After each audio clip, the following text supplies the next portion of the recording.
Since the dawning of time immemorial, the students of the University of Chicago have always reached for varied heights and depths that the stars could offer us.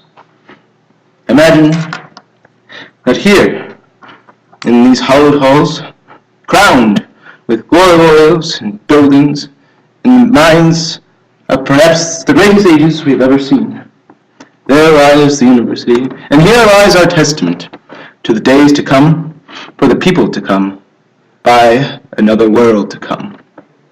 Consider, if you will, for a moment, that little gray oval, and in that oval lies the entirety of the knowledge of the human race. And indeed, the human race there lies.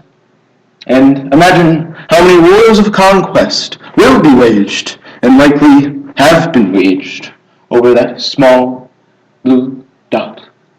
That's all that we are.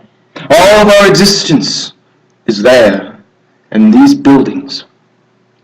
Nowhere do we see ourselves turn, nor change.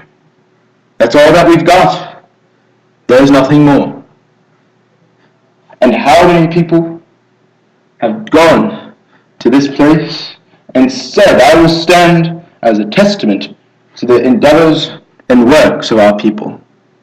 And so we say to you, new and strange friends whom we have encountered, we say to you, now is our time, and here is our place, and we are the people of the University of Chicago, and we send our kind greetings.